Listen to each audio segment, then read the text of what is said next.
네, 너무나도 복되고 아름다운 하나님 말씀입니다. 이 말씀이 단지 암송으로 그치는 것이 아니라 우리 모든 성도님들의 삶 가운데 경험되어지는 그런 말씀 될 줄 믿습니다. 오늘은 이제 5절인데요. 차고 넘치도록 하신다, 차고 넘치도록 하신다라는 제목으로 함께 하나님 말씀 나누겠습니다.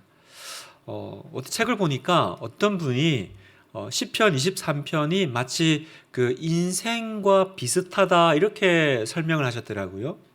그래서 총 6절이잖아요. 6구절인데 각 구절이 꼭 그 인생의 연령대에 해당된다라는 거죠. 그래서 1절, 2절은 꼭 인생의 10대, 20대 같다라는 거죠. 그래서 우리 10대, 20대 아이들이 주로 부모님 밑에 있을 때잖아요. 그래서 목자 대신 부모님 밑에서 푸른 풀밭 쉴만한 물가에서 그렇게 걱정 없이 살다가 3절에 가면 이제 인생의 어떤 길을 선택해 나아가야 될지 결정하는 시점이 오고 그때 의의 길을 선택해 나가는 그게 이제 30대 3절이고 이제 4절에 가면 4절에 뭐가 나옵니까? 사망의 음침한 골짜기가 나오죠. 우리 인생이 이제 40대가 되면 인생이 한번 그런 내 인생이 한번 뒤집어지고 죽는 어떤 그런 시간들을 경험하게 되는 것 같고요. 5절에 가면 원수가 나옵니다. 그래서 인생에 한번 또 원수를 경험하는 그런 일들. 그리고 마지막에 이제 6절 되면 60대부터 이후로 뭡니까? 내가 내 인생을 돌아보니까 결국 내 평생의 선하심과 인자하심이 나와 함께 했다. 그렇게 고백하는 시간들을 경험하게 된다라는 것입니다. 여러분 어떻게 좀 설명을 들어보시니까 좀 그렇게 좀 맞는 것 같습니까? 아니면 너무 맞춘 것 같습니까? 네. 근데 좀 뭐 비슷한 면이 있는 것 같아요. 이제 오늘 5절은 원수의 목전에서 상을 차려주시고 이제 원수를 만나는 일이 일어났습니다. 그래서 이 5절은 원수를 만나는 그 50대만 적용되는 말씀은 아닌 것 같고요. 왜냐하면 원수는 그 50대만 나타나는 건 아니잖아요. 언제나 나타나는 게 원수 같은 사람들입니다. 그래서 오늘도 만나셨고 지금도 옆에 계시고 네, 함께 살고도 계시고 네, 이 왼수 같은 뭐 이렇게 우리가 농담삼아 하기도 합니다만 원수를 만나는 이 일들 가운데 이 시편 23편의 저자인 다윗은 크게 두 가지 은혜를 이야기하는데요. 첫 번째 상을 베푸시고 상을 차려주시고의 은혜를 얘기하고 두 번째 그 결과 내 잔이 넘칩니다 이렇게 고백하는 은혜를 이야기합니다. 그래서 오늘 이 두 가지를 함께 또 묵상하고 붙잡고 기도하기를 원하는데 첫 번째 원수의 목전에서 상을 차려주시고입니다. 여러분 인생은 생각을 해보면 우리가 다 행복하려고 사는 거잖아요. 여기 뭐 불행하려고 사는 사람이 어디 있습니까? 다 결국은 왜 이 모든 걸 하고 있습니까? 행복해지려고. 그런데 여러분 행복은 어디서 옵니까? 행복의 파랑새는 어디 가면 잡을 수가 있을까요? 여러분 따지고 보면 사실은 행복은 관계에서 옵니다. 인생의 행복과 불행은 사실은 관계에 굉장히 좌우됩니다. 무엇을 하느냐보다 더 중요한 게 있다면 그걸 누구와 하느냐일 겁니다. 그렇죠? 아무리 힘든 일도 내가 좋아하는 사람, 내 마음에 맞는 사람하고 하면 그게 힘들지 않아요. 그런데 아무리 쉬운 일도 참 어려운 사람하고 하려면 그것만큼 불행한 일이 없습니다. 일이 힘들어서가 아니고 사람과의 관계가 어려워서 일을 그만두는 경우가 훨씬 많다 이렇게 얘기하더라고요. 그래서 우리가 뭐 일이 잘 풀린다, 일이 잘 된다 이런 표현도 사실은 따지고 보면 뭐예요? 일이 잘 풀린다라는 것은 사람 관계가 잘 풀린다라는 얘기입니다. 잘 되는 일도 사람 관계가 어긋나면 사람 관계가 어려워지면 그 일도 이제 진행이 안 되는 걸 많이 봅니다. 그래서 여러분 참 이 관계가 너무 중요한 이 관계에서 우리는 행복해지기도 하고 불행해지기도 하는데 이 관계가 최고로 어려워진 사람 내가 하여튼 이 사람하고 관계가 너무너무 힘들어진 사람을 우리가 일컬어 원수라고 하는 거죠. 원수가 다른 사람이 아닙니다. 난 이 사람하고 너무 힘들어. 그죠? 어떻게든 회복 불가능해 이제 사람이 관계가 됐다. 이게 원수 아니겠어요? 살다 보면 이 원수가 꼭 생기게 마련입니다. 그리고 그 원수가 생길 때가 내 인생이 가장 불행할 때입니다. 그렇죠? 내 인생의 가장 큰 아픔은 원수가 생기는 일입니다. 아니 생각해 보세요. 그냥 살기도 힘들어 죽겠는데 나를 미워하고 나를 적대하는 사람이 생겼다. 그 얼마나 고통스럽고 어려운 일이겠습니까? 오늘 시편 23편의 저자인 다윗에게 있어서 원수는 누굴까? 오늘 이제 23편에 내 원수의 목전이라고 했는데 다윗에게는 누가 원수였을까 생각을 해봅니다. 다윗의 인생을 우리가 이렇게 찬찬히 들어보면 그런 분들이 원수에 해당되는 대상들이 많이 나오는데 우리가 제일 먼저 1차적으로 떠올리는 사람은 사울 왕이죠. 그렇죠. 사울 왕입니다. 다윗이 그 소년 다윗이었을 때 그 골리앗, 정말 그 하나님의 이름과 그 영광을 위해서 다른 거 아닙니다. 정말 믿음을 발휘해서 그 골리앗을 싸워 이기고 그러면 가장 그 일에 대해서 칭찬해 줘야 될 사람이 누굽니까? 그 전쟁의 가장 그 머리에 해당되는 그 사울 왕 아니겠어요? 가장 칭찬받아야 될 왕에게 이 골리앗 사건 때문에 다윗은 시샘과 미움과 질투를 받죠. 뿐만 아니라 이제 그 일로 인해서 평생을 나중에 왕이 될 때까지 쫓겨다니기만 합니까? 실제로 죽임을 당하는 위협에 계속 노출됩니다. 다윗에게 있어서 원수는 사울 왕입니다. 그런데 여기 또 보니까 원수의 목전에서 이렇게 표현합니다. 목전이라는 것은 눈앞이죠. 눈앞에서. 원수의 목전에서라는 이 표현 가운데 우리가 하나 얻을 수 있는 인사이트는 뭐냐면 결국 원수는 가장 가까운 관계에서 생기더라는 것입니다. 다윗과 사울 왕은 왕과 신하고요. 또 장인과 사위 관계였습니다. 그죠? 그 사울 왕의 딸과 결혼을 했었잖아요. 가장 가까운 관계가 사실은 가장 원수가 되는 거죠. 여러분 꼭 다윗 볼 필요 있습니까? 우리 주변에 한번 둘러보세요. 멀리 있는 사람하고 원수되는 일 잘 없습니다. 항상 원수는 가까운 사람이 원수됩니다. 가장 가까운 사람이 앙숙이 되고 그 관계가 틀어질 일이 굉장히 많습니다. 그래서 형제 간에 혹은 부모 자녀 간에 또 고부 간에 또 친구 간에 주로 거기서 이제 원수되는 일들이 생기더라고요. 우리 여러분 주변에도 또 내 인생에도 보면 내 인생의 원수는 누구였습니까? 사실은 내가 가장 가깝게 만나는 사람 아니었습니까? 그래서 이게 어려운 거예요. 뭐가 어렵냐면 원수도 어려운데 가장 가까운 사람이다 보니까 맨날 만나는 사람이라는 거죠. 원수인데 안 보고 살면 얼마나 좋아요? 그런데 맨날 마주치는 사람인 거예요. 왜요? 가까운 관계 속에서 나온 사람이니까. 그러면 여러분 원수가 생기면 정상적인 삶이 어렵죠. 생각할 때마다 얼마나 참 힘듭니까? 이 감정의 에너지가 얼마나 많이 소비되는지 소모되는지 모릅니다. 때로는 피가 거꾸로 돌죠. 그 생각을 하면 자다가도 벌떡벌떡 일어납니다. 한숨을 내쉬게 되고 분노와 미움의 감정 때문에 날밤을 새기도 합니다. 그리고 막 복수하고 싶은 마음이 들죠. 내가 이 억울함을 내가 어떻게 갚지? 내가 나한테 이렇게 힘들게 하는 이걸 내가 가만 놔두면 안 될 것 같은데? 이 복수라는 감정은요, 내가 그거를 실행을 하든 실행하지 않든 우리를 굉장히 피폐하게 만들어요.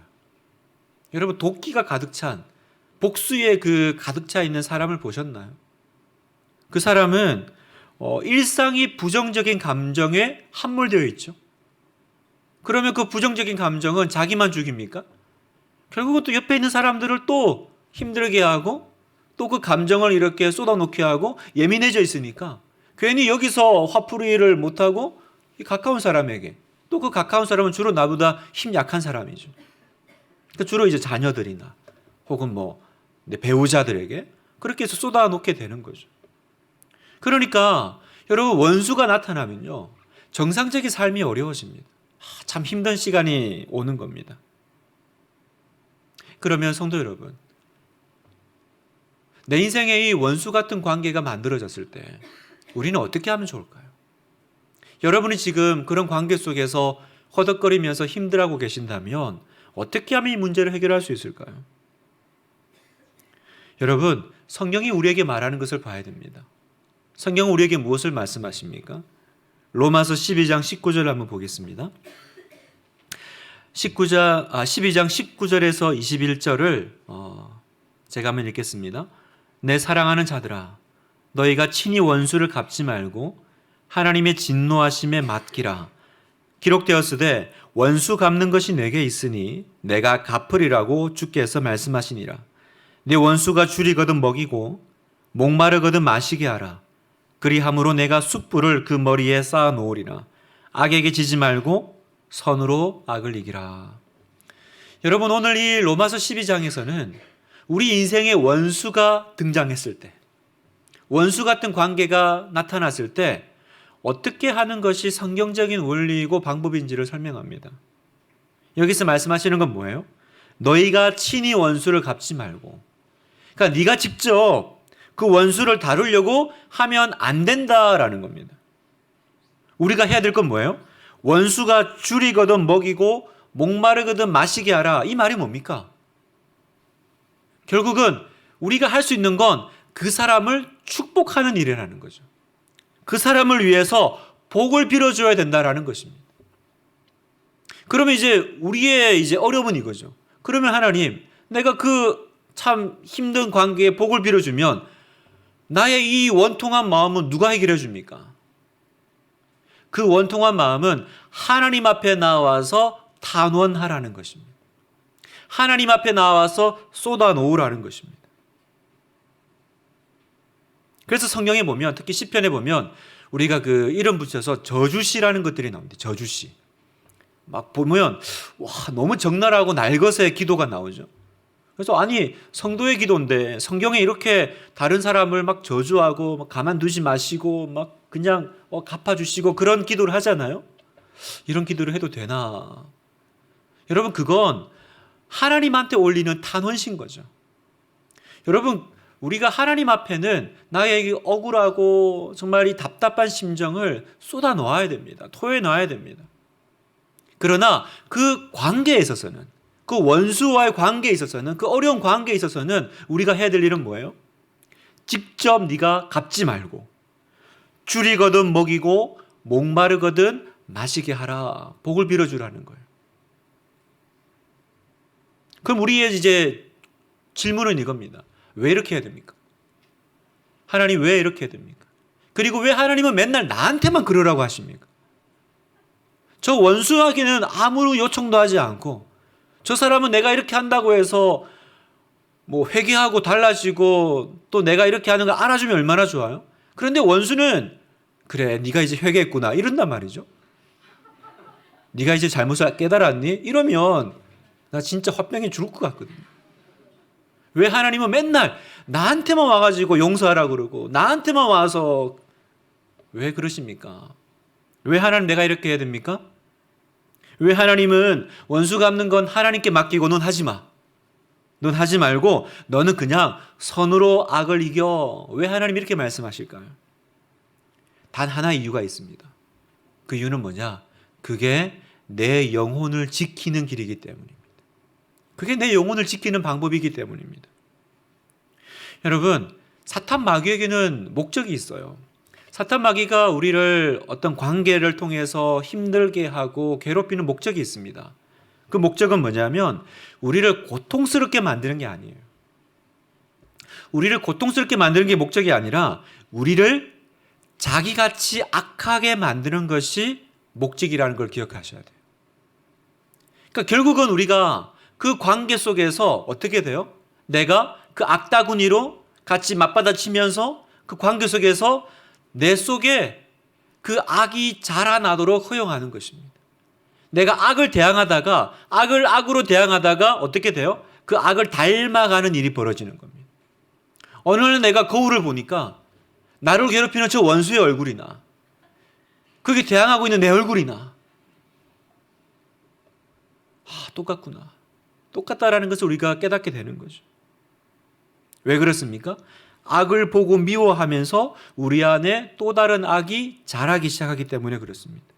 그러면 이제 미움은 점점 자라가고 이제 기쁨은 사라집니다. 그러면 신앙생활이 어려워져요.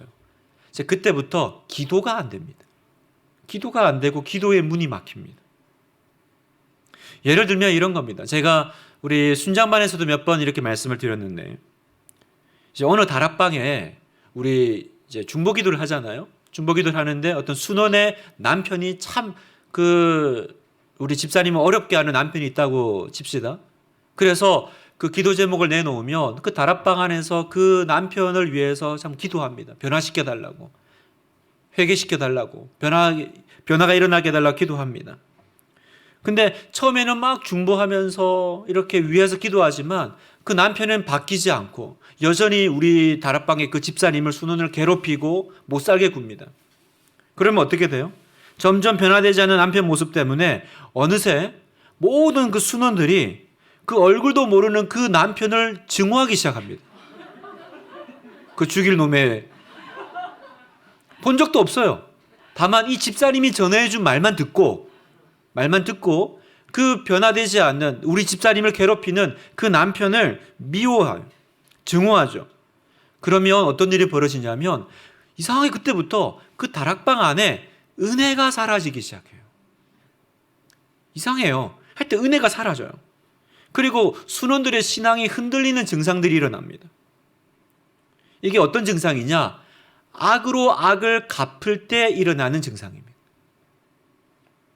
여러분, 악으로 악을 갚으면요, 어느 순간 그 안에 은혜가 사라지고요, 신앙이 흔들리고 기도가 안 됩니다. 이런 일들은 굉장히 비일비재합니다, 여러분. 성경은 그래서 우리에게 악에게 지지 말고 선으로 악을 이기라 이렇게 명령하십니다. 왜요? 내가 악으로 악을 대항하면 그 악이 어느새 우리 안에 들어와서 내 영혼을 잠식하고 우리 가정을 잠식하고, 그래서 결국은 어떻게 된다고요? 내 영혼이 그 악과 닮아가는 거예요. 그러면 어떻게 그 안에서 성령께서 역사하시겠습니까? 어떻게 그 안에서 하나님의 은혜가 역사하시겠습니까? 결국 우리가 믿는 건 뭐예요? 하나님께서 해결해 주실 거야. 너는 원수 갚는 건 내게 맡기고 너는 네 영혼 지켜야 돼. 이제 알았습니다. 왜 하나님께서 저 사람에게 말하지 않고 왜 나보고만 맨날 와서 넌 참아야 돼, 선으로 악을 이겨야 돼, 왜 그렇게 말씀하실까? 하나님은 나한테 관심이 있어서 그러신 거죠. 하나님은 저 사람이 아니라 내 영혼을 지키고 싶어서, 언제나 하나님은 나에게 그 말씀을 하시더라고요. 선으로 악을 이기는 여러분 되시기를 축복합니다. 내 인생에 원수가 나타났을 때 우리가 주목해야 될 것은 그 원수와의 관계 속에서의 그 어려움에 주목하는 것이 아닙니다. 그 뒤에 서 계신 하나님을 바라보는 거예요. 좀 더 구체적으로 얘기하면 하나님이 주시는 좋은 생각에 내 마음을 집중하는 것입니다. 하나님이 주시는 좋은 생각을 내 마음에 채우는 겁니다. 하나님이 이렇게 약속하셨어. 하나님께서 이렇게 말씀하셨으니까 그 일들이 일어날 거야 라는 것을 내가 계속 주목하고, 그전에는 내 마음이 계속 그 악한 관계, 그 사람이 나에게 했던 일, 거기에 대해서 내가 주목했다면 내 시선을 이제 하나님께로 계속 돌리고 하나님께서 하신 일에 대해서 주목하는 것입니다. 오늘 이 시편 23편 5절에는 대표적으로 우리가 주목해야 될 하나님이 주시는 복된 생각이 있는데, 그 생각이 뭡니까? 바로 상을 베푸시며 라는 겁니다. 상을 베푸시며. 하나님이 나에게 상을 차려 주실 것이다 라는 것을 내가 집중하는 것입니다. 여기서 상은 1등, 2등 했을 때 주는 그 상이 아닙니다. 여기서 상은 식탁, 밥 먹는 테이블을 이야기합니다. 밥 먹는 상. 그런데 보니까 상을 베푸시며 이렇게 얘기합니다. 히브리 그 원어를 보면 이 베풀다라는 단어는 길게 늘어놓다라는 표현입니다.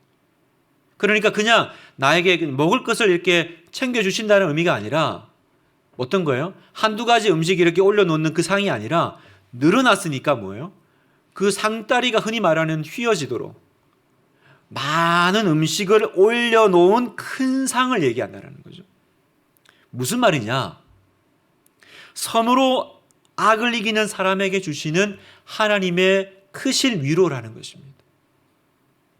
내 인생에 원수가 나타났을 때 그걸 내가 어쨌든 하나님께서 말씀하신 그 방법으로 그 나의 그 고결한 영혼을 힘써 지켜나가는 사람에게 하나님이 주시는 위로, 그게 바로 상을 베푸시며라는 것입니다.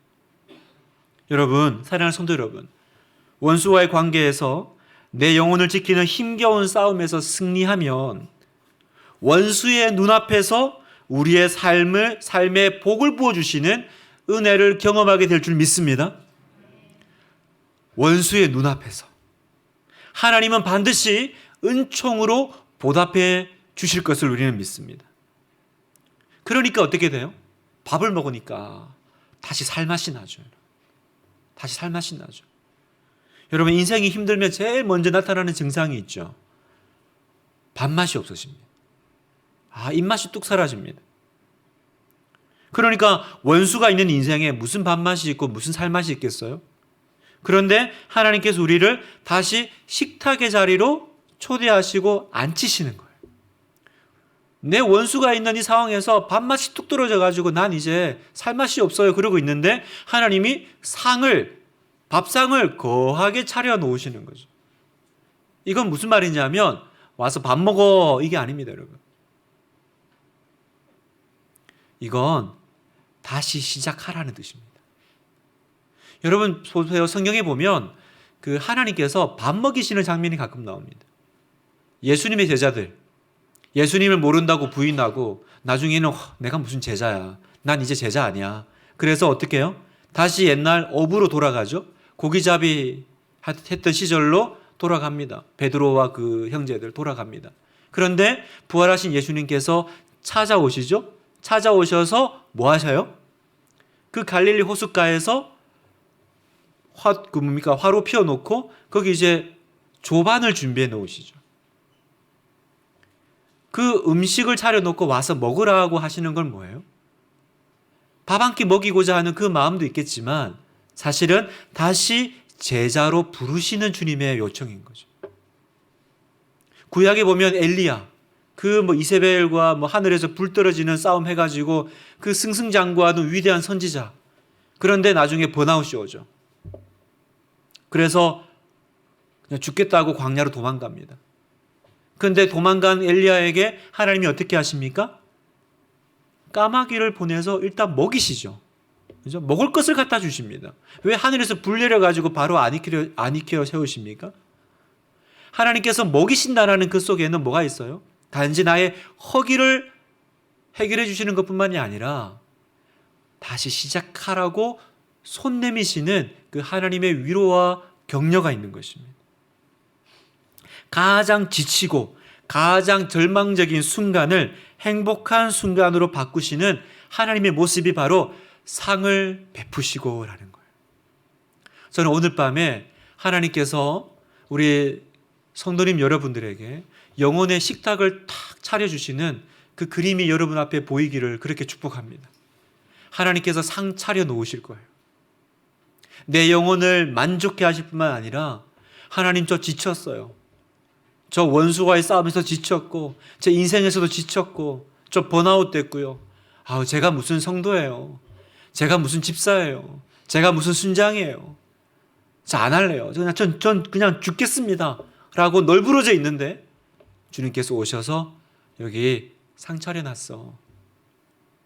다시 시작하자. 다시 일어나자. 주님께서 손 내밀어 주시는 그 일들이 오늘 이 5절의 말씀 가운데 일어나게 될 줄 믿습니다. 저는 저에게도 여러분에게도 밥 차려주시는 주님이 너무 좋습니다. 그냥 불 때려져가지고 다시 그냥 나는 하나도 마음도 없는데 또 불 받아가지고 어쩔 수 없이 일하는 그런 사역자 말고요. 회복시켜 주시고 맛있는 거 먹으러 가자. 여기에 기름으로 내 머리에 바르시고도 저는 그래서 같은 맥락으로 봅니다.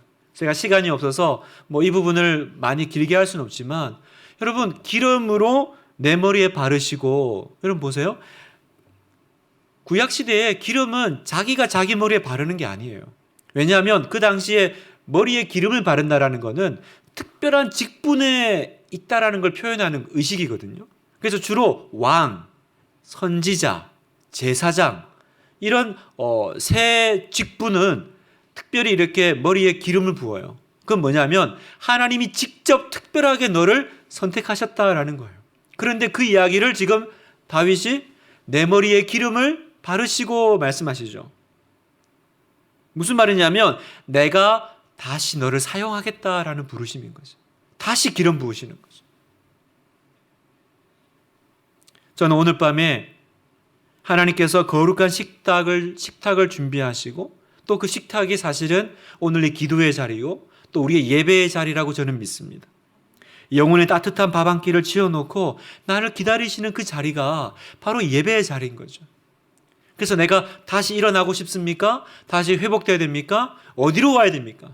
도대체 주님께서 나에게 차려주시는 그 식탁의 자리는 어디입니까? 바로 거기가 예배의 자리라는 거예요. 그러니까 성도가 예배 자리를 놓치잖아요. 예배 자리를 내가 떠나잖아요. 그러면 일어날 길이 없어요, 여러분. 예배를 놓치는 것은 하나님이 차려주시는 식사를 놓치는 것입니다. 그리고 한 가지 더 보면 그 상을 누가 차려주시냐? 주께서 상을 차려주시는 거죠. 주께서. 주님께서. 내가 차려 먹는 거 아닙니다. 여러분 이게 왜 중요해요? 똑같이 식사를 차려도요. 누가 차리느냐가 너무 중요하죠. 예를 들어서 저희 집에서 우리 집 애들을 먹이는데 제가 밥을 차리면 먹을 게 없죠, 여러분. 잘 차려봐야 라면입니다. 거기다가 조금 신경 쓰면 라면의 삼각김밥입니다. 그 정도입니다. 그런데 제 아내가 밥을 차리면 나오는 음식이 다르죠? 그렇잖아요. 그래서 누가 차리느냐가 너무 중요해요. 저는 약간 별도의 얘기지만 이쯤에서 좀 서운한 게 하나 있습니다. 저랑 밥 먹을 때하고 애들이랑 밥 먹을 때 나오는 게 왜 다른지 모르겠어요. 왜 저랑 먹을 때는 후라이고 애들이 먹을 때는 계란찜입니까? 차별 없이 했으면 좋겠습니다. 저도 계란말이 먹을 줄 알고 말이 쓸데없는 말이 나왔습니다만은 제가 그 대학생 때 자취를 했는데 가끔 교회에 요리 실력 있는 집사님들이 이렇게 학생들을 집으로 초대할 때가 있어요. 이 자리는요 아침부터 굶고 가야 됩니다. 왜냐하면 이제 집사님들이 작정하고 이제 이 학생들을 이제 먹이려고 이제 준비하고 부르는 자리이기 때문에 뭐 시리얼이나 먹던 내가 그날은 이제 호강하는 날인 거죠. 가면 진짜 뭐 평소에 보지 못하는 온갖 음식들, 거기다가 이제 주로 그런 자리에 초대하시는 분들은 실력이 좀 있으신 분들이 부르시잖아요. 그러니까 뭐 대단한 음식들이 나오죠. 그러면 그때 가면요 진짜 우리 진짜 많이 먹었습니다. 정말 그때는 대식가 소리 들으면서, 왜냐하면 하루에 뭐 때로는 한 끼 먹는 뭐 그런 학생, 뭐 유학생 시절에 한번 가면 거기 가면 이제 김치도 먹고 막 한국 음식을 먹으니까 막 먹는 거예요. 제일 안타까울 때는요, 너무 먹어가지고 그 다음날 배탈 날 때가 너무 안타까워요. 그래서 최대한 화장실을 늦게 갑니다. 왜냐하면 조금이라도 영양분을 더 섭취하고 내보내려고. 좀 더러운 얘기를. 어쨌든 누가 요리하느냐에 따라서 그 식탁의 질이 달라지잖아요. 지금 성경은 뭐라고 얘기하세요? 주께서 상을 베푸신다. 하나님이 요리사라시라는 거죠. 상을 그냥 차렸다가 아니라 베풀었다라는 표현을 보니까 하나님이 우리를 먹이려고 작정하고 계셨다라는 거죠. 작정하고 차려주시는 풍성한 식탁입니다. 그러니 주님께서 오늘 우리에게 말씀하시는 게 뭐예요? 너는 원수를 주목하지 말고 내가 차려줄 식탁에 주목하라는 거예요. 그래야 네가 산다라는 겁니다. 비록 원수가 눈앞에 있지만 원수는 하나님께서 해결해 주실 것을 믿고 시선은 주님이 베풀어 주시는 은혜에 고정하라는 거예요. 이게 우리가 살 길인 줄 믿습니다. 우리의 시선을 교정하는 거, 우리의 시선을 바꾸는 거, 이게 우리가 해야 될 일입니다. 그 대표적인 시간이 뭐예요? 기도 시간인 거죠. 여러분, 기도는 뭐 하는 시간입니까? 시선을 하나님께 두고 하나님께 고정하는 시간입니다. 그런데 우리는 주로 기도 시간에 원수를 묵상합니다. 원수를 묵상하고 이를 부득부득 합니다. 그러다가 참다 못해 벌떡 일어나면서 도저히 못 참겠다, 복수하러 가야겠다. 정말 부질없는 결단이죠. 왜냐하면 기도 시간에 주님이 차려주실 식탁, 주님이 베푸실 은혜를 묵상해야 되는데 계속 나한테 그 원수, 내가 이거 어떻게 갚지? 기도 시간에 그건 묵상하고 그걸 생각하고 있으니까 주님의 식탁은 나와는 상관없는 일이 벌어지는 거죠. 말씀을 마무리하겠습니다. 여러분, 내 인생이 원수로 인해서 어려운 사람과의 관계에서 힘들고 어려울 때 주님은 다시 나로 하여금 살맛나게 하시고 다시 시작해보자 손 내밀어 주십니다. 특별히 오늘 밤에 그 사람과의 인간관계의 어려움이 회복되는 놀라운 복이 있기를 정말로 주님의 이름으로 축복합니다. 고부 간에, 부모 자녀 간에, 또 부부 간에 어떤 어려움이 있습니까? 그러나 그 모든 관계를 능히 뛰어넘을 수 있는, 돌파해낼 수 있는 하나님의 그 풍성한 식탁이 우리 앞에 있습니다. 다윗은 내 잔이 넘치나이다 이렇게 고백했습니다. 여러분, 내 잔이 넘치나이다, 이걸 우리식으로 하면 무슨 말입니까? 하나님, 그만 좀 주세요. 이제 됐습니다. 나 정말 충분해요. 그만 주세요. 이게 내 잔이 넘치나이다. 차고 흘러 넘었다라는 얘기 아니겠어요? 다윗이 경험한 하나님은 풍성하신 하나님. 그래서 성경에 나타나는 하나님의 은혜는 언제나 그냥 은혜가 아니라 차고 넘치는 은혜입니다. 오비영이어 사건에서도 그냥 5,000명 먹을 것만 딱 안 주세요. 먹고 나니까 몇 바구니가 남았어요? 12바구니. 그거 왜 남겼습니까? 차고 넘치는 은혜라는 거예요. 하나님의 은혜는 언제나 째째하게 그냥 딱 먹을 것만 주는 것이 아니라 풍성하게 먹고도 남는 은혜. 요한복음 10장 10절, 내가 온 것은 양으로 생명을 얻게 하고 더 풍성히 얻게 하려는 것이라. 더 풍성히.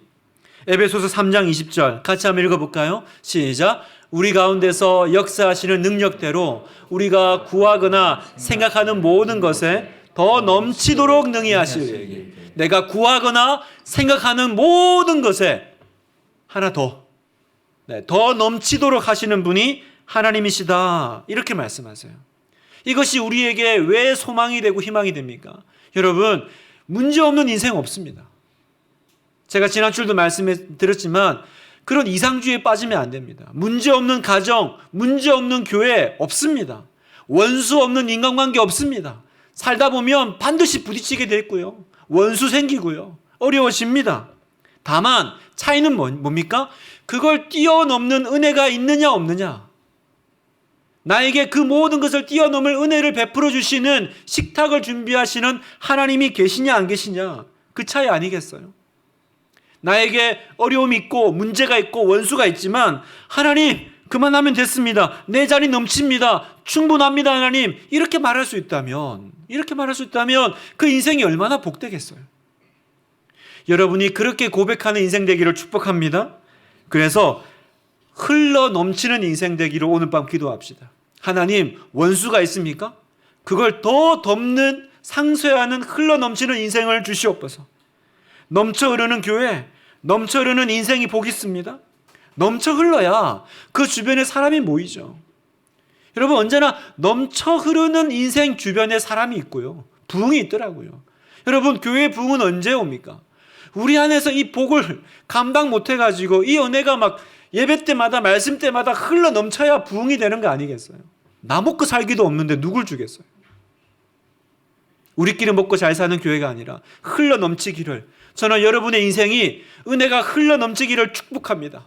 정말 하나교회 성도들의 그 인생의 그 역량이 한 사람 감당하지 못해가지고 쩔쩔매는 우리가 아니라 하나님 10명이 오면 20명을 담을 그릇을 주시고 하나님 100명이 오면 200명을 품을 수 있는 넘치는 은혜를 주시옵소서. 그래서 그 원수가 있더라도 다시 기름 부어주시고 하나님 내 잔이 넘치나이다, 내 잔이 넘치나이다 고백하는 여러분 되시기를 주님의 이름으로 축복합니다. 우리가 이 마음 담아서 우리가 함께 찬양할 텐데요, 나의 기도하는 것보다 더욱 응답하실 하나님, 나의 생각하는 것보다 더욱 이루시는 하나님, 우리 가운데 어려움이 있고 사랑과의 문제로 또 여러 가지 상황의 문제로 괴로워하지만 넘치게 하실 겁니다. 여러분이 오늘 밤 기도하는 것 주님은 아십니다. 주님은 뭐라고 하세요? 네가 기도하는 것에 내가 더 할 거야. 더 할 거야. 네가 구하는 것에 내가 더 할 거야.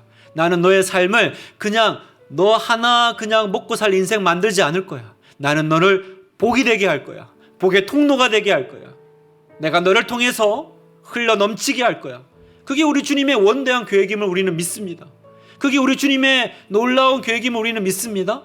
우리가 이 마음 담아서 우리 찬양 함께 하고 우리 기도하겠습니다.